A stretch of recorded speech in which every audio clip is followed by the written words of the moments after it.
stopper with great skill from him to wing the Mo Salah! Raheem Sterling! What a finish! What pure class from the Englishman! Premier Talk, the English Premier League podcast for the fans. Hello and welcome back to the Premier Talk podcast, season 3, episode 21. We're going to title this one, The New El Clásico, and for good reason. I'm one of your two hosts, as always, Andrew Mello. Alongside with me is Danny B, Danny Barbudo. How's it going, bro? Andrew Mello, I am doing great. How are you? I'm a lot better than Manchester United is right now, I'll tell you that. I feel like most people are, considering the state of that team. Yeah, they're in shambles right now. Some obviously some new rumors swirling around Manchester United with the new coaching situation for next season, looking ahead to next season already, because this one has been absolutely terrible. We can get a little bit into that later on in the episode, but for now, let's go to the games of the week, or the starting lineup. Pardon me, starting lineup. Starting lineup, you already said it. Kicking us off, games of the week. We're gonna get three games in. We're gonna get into the major talking points.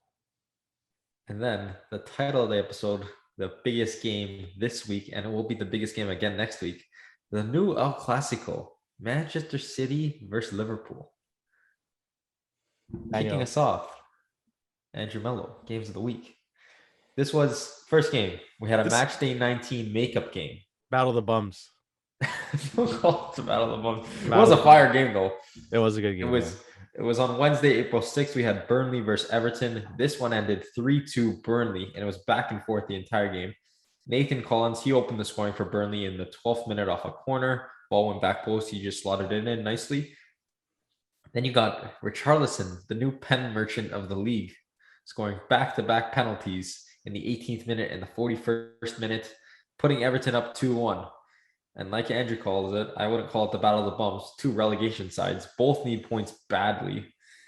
And Jay Rodriguez picking his side, Burnley back up. He scored back post tap-in, tied the game in the 57th minute, and looked like it was going to end 2-2. But who else than the fullback? Maxwell? I love it. Cornet? How do you say this guy's name? Cornet. He capped off comeback in the 85th minute. A very nice finish from another cutback. And it gave Burnley the 3 points. Very needed 3 points. And those 3 points make them currently sit in 18th. They hope to not get relegated this year. And they had the chance to pick up another 3 points, which are also another game of the week. We're going to get to that one right after our second game of the week. Southampton and Chelsea. And this is here only for the fact that Southampton likes getting dominated by top 6 teams. Every year they seem to get scored on anywhere from 6 to 9 goals. And in this one, Chelsea went and beat Southampton 6-0. Complete domination from the Chelsea side.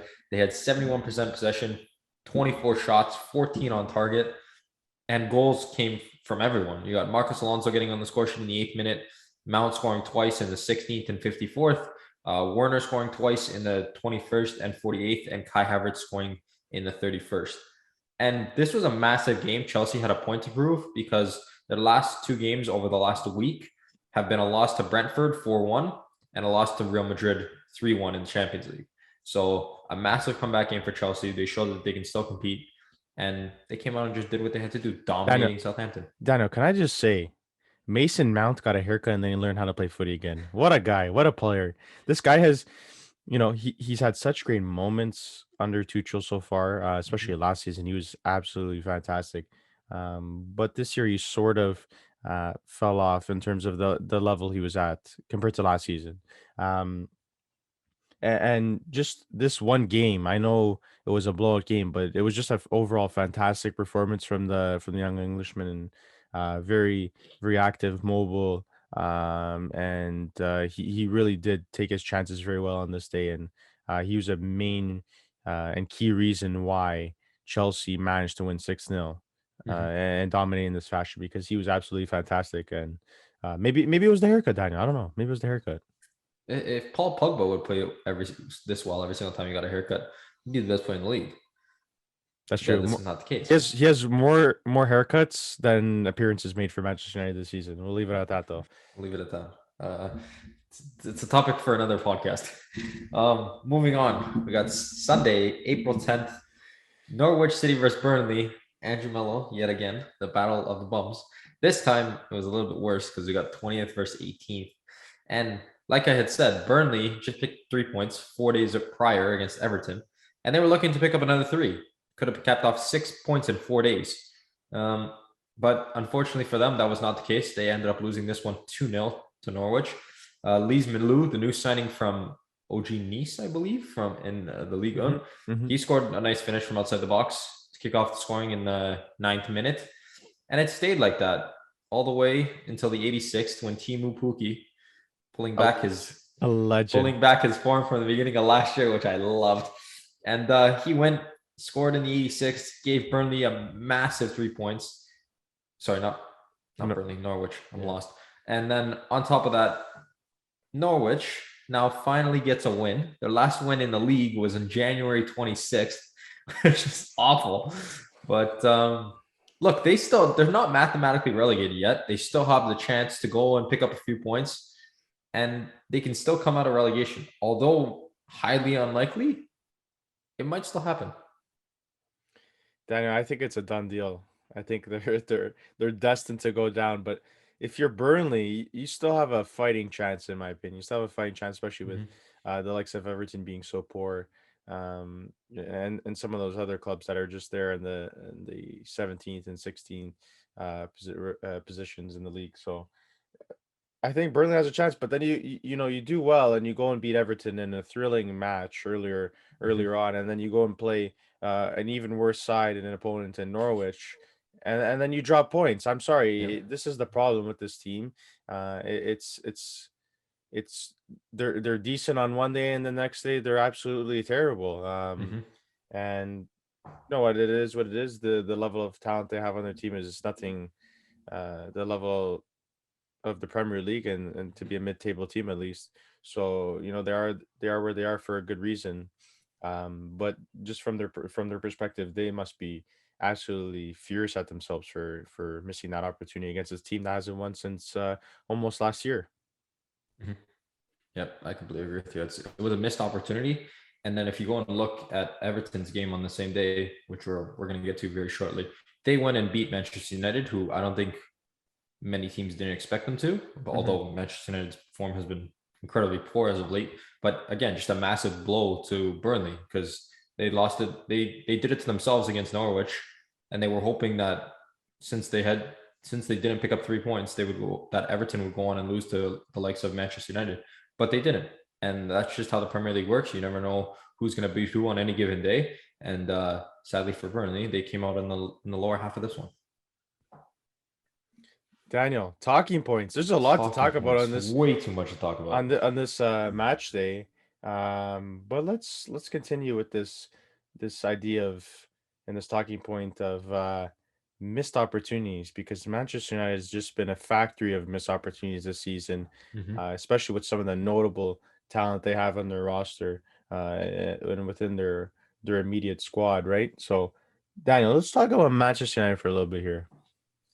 Look, Manchester United have been poor lately, and they're in this race for this 4th spot because I don't think anybody's. Although Chelsea, Chelsea, we said they just lost in the league to Brentford, and it was a disappointing loss for them. I don't think they're going to drop enough points to not finish 3rd. I think they've created a nice buffer in that 3rd place spot. They're not going to catch the likes of Liverpool or City, and I don't think anyone in 4th is going to catch them. So I think they've solidified their 3rd spot. But these 3 teams, Manchester United, Arsenal, and West Ham, along with Tottenham, are all looking to get into the 4th spot. But Tottenham has been good as of late. They've been really good as of late. They're getting hot at the right time, which is what teams like this need to do in their last 6 to 10 games. I believe Arsenal are 4 wins in their last 4, I believe, which is putting them in a really nice spot, setting them up really nicely for this 4th spot. But just looking at Manchester United for a second, you draw against Leicester, who's been poor this year. You draw against Everton, you lose against Everton, who's been even worse. And I don't know where this side's going wrong anymore. I have no clue, because you got what you wanted. You got your new manager. He came in with you didn't bring in new players because they've been playing basically the same way they were losing with. Yeah. They tried to get a new manager, pick up the spirits of the side, which obviously didn't happen. Now there's even more reports saying that they're going to pick up Erik ten Hag from Ajax. He's set to become the new manager. I don't know what's going wrong with this Manchester United side. I have no clue. I can't. It's not something that I can pinpoint. It's just that every week they seem to get progressively worse, and it's not something that you want to see from a fan perspective. Yeah, it's sad. Yeah, it's just a overall a tough situation.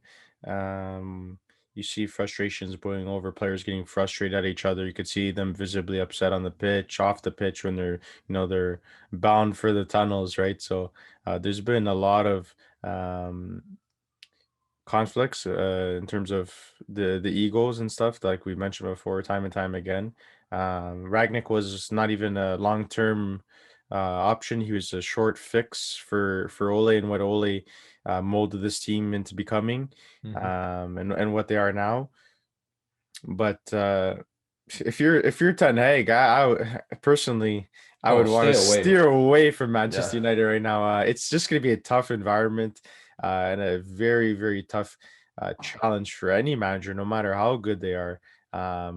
It's just such a tough thing to do, to change a culture that's been progressively getting worse, like you said. So, and it's just like everywhere you look, there's flaws in this team, from the center back partnership to some of your striking options and who you're going to put up there with Ronaldo, or if Ronaldo's not on, who you're going to be having there. And then Sancho obviously had his blunders throughout the early stages of the year. Like there's been many players that have had poor runs of form everywhere throughout, including Ronaldo having a drought that he's never had in his career.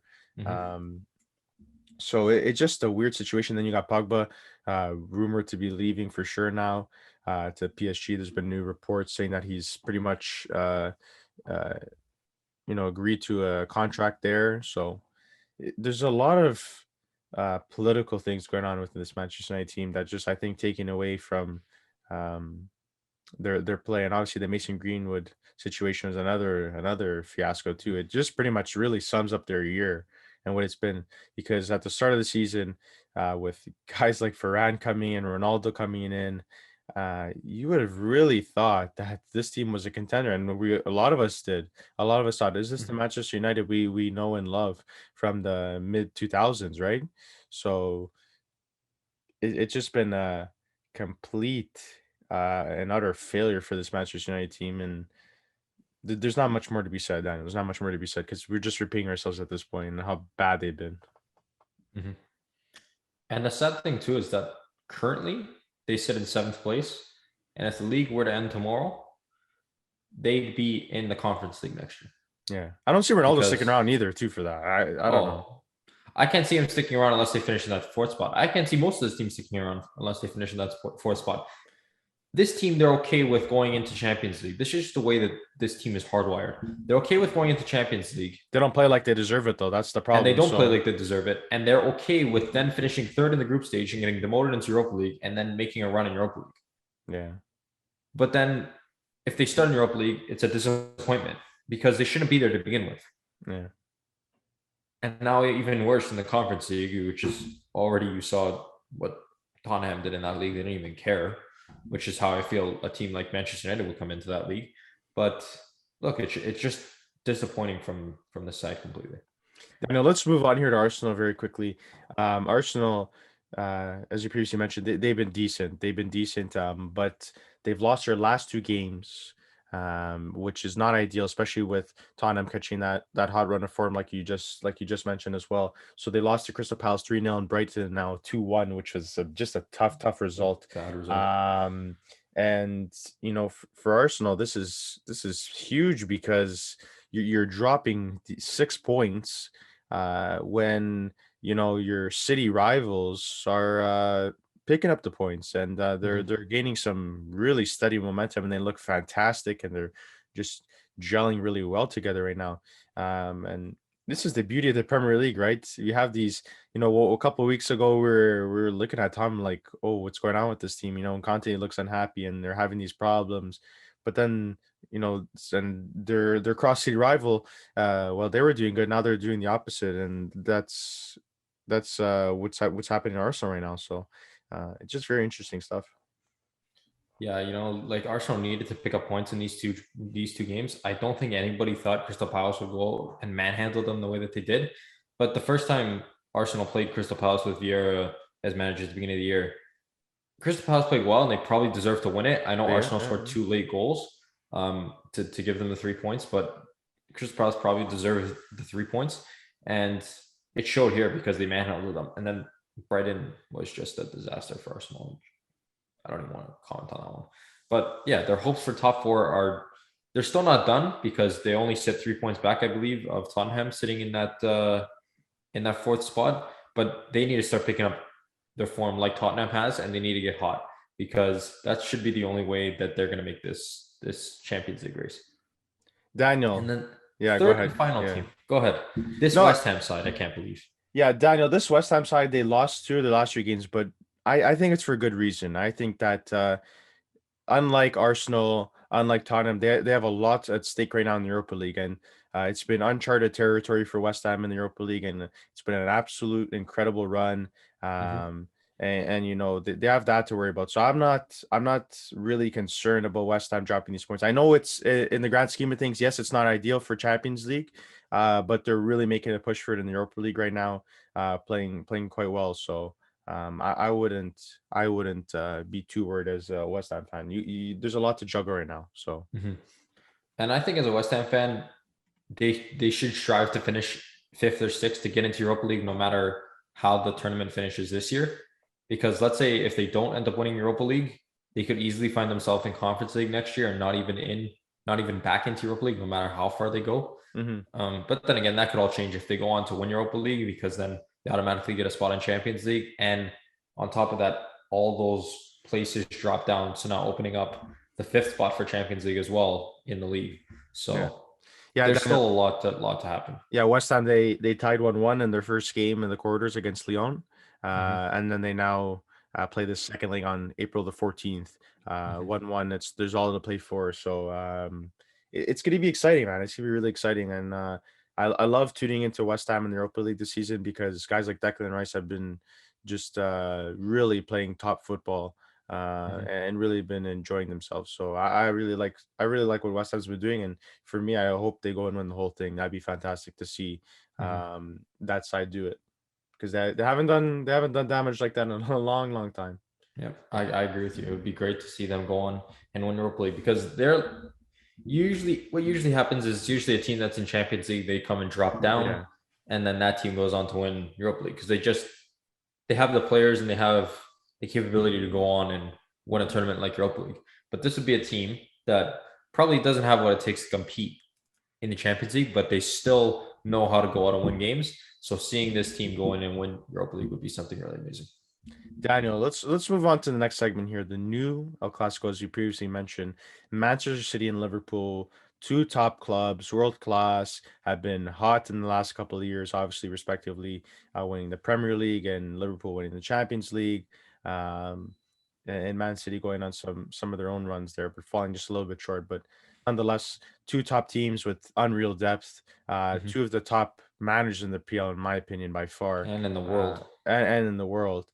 Just 2 tactical masterminds and just footballing geniuses going against each other in this one. It was a chess match. It ended 2-2. We could run through the game here, Daniel, very quickly, and then just give our opinion. So why don't you go for that, Daniel?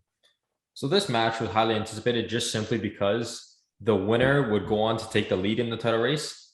City could go and extend their lead, or Tottenham can go and pick up the 3 points and jump City for that first spot. So massive. With only 6 games remaining after this one, there was everything to play for. And early on, 5 minutes in, De Bruyne, he kicked off the scoring. His shot took a deflection and beat Alisson. Look, it probably wasn't goal bound unless that deflection had taken place, and the deflection just so happened that it was literally perfect into the corner, like off the post past Alisson. And it was a quick free kick that led to that chance. It was good play from City. Lucky that goal went in though. And then Liverpool came back quickly, like they do in Liverpool fashion. Diogo Jota Andrew's main man. He loves him this year. He equalized just 8 minutes later off a Trent layoff from a Robbo cross. And we talked about this. I believe we spoke quickly about this 3 or 4 weeks ago. How there's not many teams in Europe that like to put crosses in, and then that guy who gets on the end of that cross puts that ball back across. It's something that these two teams are the two teams that do it all the time, and it works because look, this play was unreal. He was unmarked. And, he was unmarked. And, he was unmarked. And Jota finishing was phenomenal too. Yeah. And to leave a guy who has 15 goals this season unmarked in the box like that is poor from City. And I also think that Ederson should have had this goal because his hand was there. He was there. He could have done better. He could have done better. He could have done better. Yeah. After that, you had who was this? Gabriel Jesus scoring after Cancelo cross. It was a Van Dijk header that he kind of like he cleared it. He didn't cleared do it the well. best with. Cleared it well. I think it was good enough. Like he got out of the box. It was just the line. Just they stepped, but they just left him on and by himself, and it wasn't quick enough. And it was a failed attempt at stepping to, obviously move with the play and try to get some of the City players offside. But it left Gabriel Jesus back post. He attacked it at the perfect moment and bang into the back end at very smart from the striker. And that cross from Cancelo was unreal. Oh yeah, perfect. But the one thing here too was that, like, I know we're gonna criticize everything. Trent seemed to have stopped on this play. I don't know I don't think he knew that Jesus was behind him like that. I also thought maybe he thought he was offside, but Trent seemed to just stop. And I didn't know what was going on there. But anyways, it was a sublime finish from Jesus. It was lovely, bar down. And that ended the first half. And then to kick the second half off, like there wasn't already enough drama in the first half. Trent Alexander-Arnold, Salah with a nice link up on the wing. And then that Salah pass to Mane was unreal. Yeah, it was perfect. And Mane first touch, top shelf, beats Ederson. No chance he was going to get there. And it was a phenomenal goal to tie the game up. Yeah, it's like Salah like has eyes at the back of his head. He knew where Mane was going to be, and that's just the level of chemistry that they have. They've been playing together for a couple of years now. Just top football throughout the last couple of years together, and really built a great relationship with each other. And Jota just slotted in there very well ahead of Firmino now, and they've just been so interchangeable. There's no really true striker there, true number 9, but and I think that's what works so well for this Liverpool side is that they're so interchangeable and fluid. And they just work really well together. And going back to Trent and that lovely link-up play to kickstart this on the right side, that's what you get from Trent offensively. You lose some stuff defensively in 1v1 situations, especially obviously conceding that goal. There's a little bit of his fault there, leaving Gabriel Jesus open. But what you gain on the offensive side is unreal, and it's what allows this Liverpool team to have so much success going forward because they're so quick in transition. And if you have a guy like that's technically gifted and very aware on the defensive side of the game, it's just going to open up a lot of areas for you. And this is exactly what happened. Kyle Walker got, caught sleeping, and Sadio Mane made him made him pay. So it was a fantastic, just quick switch of play and a lovely goal poacher's finish. And then 2-2, dying moments of the game. Mahrez on his off wing cuts back in onto his strong left foot, a little fake shot to get the defenders moving. I believe it was Van Dijk, and then Alisson moved up and he saw it and he had the chance to dink him, and he did, and it went over the net. And I thought it was a goal. Like, this is like prime Riyad Mahrez, like him just cutting in on his weak side onto his strong foot and dinking the goalie or finessing it far post. But look, he had the chance to go on and give City the 3 points and give him the win, and he missed it. He did have the opportunity to pass the ball to Foden, but like we were talking about this briefly before, as a goal scorer and the way that he cuts in onto a strong foot and he does it time and time again, I'm shooting that ball if I'm him all day long. I wouldn't change what I did there. Yeah, it's very easy to sit back and watch and criticize him for taking the opportunity, but he's a winger that's done it before, and I don't blame him for trying to go for it again and try to get the glory and get the 3 points, because it would have been massive 3 points. And also just adding to the fact that it was such a brief moment at such high speed that you have to make that decision. It would have been with his weak foot too, his less desired foot in his right, and he'd have to just slide it past two defenders in such a tight space. So it was very tough. It was very tough to say the least. And he went for the better opportunity, and he made the decision in such a short moment. And you know what? It didn't pay off, but it was the right decision. And Allison was caught off his line. I don't know what Allison was doing that far out to begin with. That guy and Ederson were all over the place in this game. And yeah, it was just unfortunate. Turn of events that didn't go City's way. And then also just earlier in the game, I thought the Sterling goal was good, but it went back to VAR. This was just after the equalizing goal from Liverpool, and it was a lovely play to break quickly, and Sterling found himself in on goal. He slotted it in, but he was offside. They went back to VAR and they called it back. So yeah, Pep looked pretty frustrated when the camera had panned to him and they were no longer leading. So because they did originally count, and man, this game it just had everything, man. Drama, the tempo from the start was fantastic. I love the tempo, like going back to the first goal, just to restart quickly. I love that. And it was very intense at the start. Just both teams really wanting to establish themselves and get that first goal. And that's what happened. So I just really enjoyed this. And this is the two top teams playing against each other for sure. There's no doubt about it. Chelsea's not there as they were last year. And then obviously the rest of the teams are they're just too far away in terms of quality and depth and consistency. Yeah, we called this. Look, it's the new Clásico. I saw it trending on Twitter, and like there were just people going like, "Oh, is this gonna be the new Madrid and Barcelona?" Because these two teams look like they're gonna be so good with these two managers over the next 5-10 years that this if they stay, if everyone stays, yes, that of course that's a big possibility. But these two teams look like they're going to be throwing haymakers for the next 5 years at each other. They're going to be 1 and 2, and that's the way that this is going right now, which is why we titled it the new El Clásico. And realistically, like it's the two best teams in the league, probably the two best, two of the two best teams in the world going at it. Like, you don't see this very often.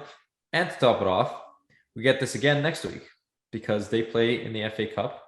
I believe it is semifinals of the FA Cup. And look, you thought this was a good match. That match is going to be even better. Grab your popcorn. Sit in front of the TV and just enjoy. That's all you could do, because they're just talent all around, and it's just fantastic to watch. This is something we'll look back on in 10 years, and we get the same nostalgic feel that we did watching the likes of Rooney and Manchester United. Obviously Chelsea's had some great teams throughout the years. You just get the hint that this is going to be a period that we'll look back on and be like, I watched that. I was there for that, and that's just such a cool feeling. Yeah, I completely agree with you. I don't think there is a better feeling. And look, these teams are going to be amazing, and I'm so excited for what the future holds for these two teams going at it yearly. They can go at it anywhere from 2 times a year just in the league. They can play each other in cup draws, in the FA Cup, in the Carabao Cup. So these two teams are going to see a lot of each other over the next few years, and games are constantly going to be like this. They're going to be back and forth games. I'm not sure what the Champions League bracket is like. Are they on the same side? Do you know off the top of your head? They can't be in the final. The final, yeah. Oh, so that would be an awesome final then, if that's the case. If they are on opposite sides of the bracket, that'd be my ideal UCL final as it stands. Because that'd be sick to see an all English final again. And not to mention two teams that have really given each other a hard time and look evenly matched as it stands right now. So would be wild. Would be Daniel, absolutely wild. that about wraps it up for this episode 21 of season 3. We're nearing the end of the season here of the Premier League for the 2021-2022 season. That is only 6 games remaining, like you said. Match day 32 has been played. There's still a lot at stake here, not only for the title itself, which is super exciting, but for obviously the deciding Champions League spot, if you want to call it, the fourth spot there, as well as, you know, for some of those other teams it really matters to get into Conference League and to the Europa for League. relegation side teams, and also relegation. So this is really shaping up to be a fantastic finish to what is a marathon, the Premier League. Yep, it is. It really is one of the best leagues in the world for a reason. So yeah, thanks for tuning in, everyone. Check out our socials, Premier Talk official on Instagram. Hit us up there, and we're gonna be on TikTok soon. I love it. You won't see me in any of those videos, I'll tell you that right now. You won't see me in any of those TikTok videos right now, I'll tell you that. We're gonna have Mello doing some TikTok dances. Definitely not. Maybe we could do a little bet. But maybe. But yeah, that about wraps it up, and we'll see you guys next week here on the Premier Talk podcast. Take care, everyone. Have a good one, guys.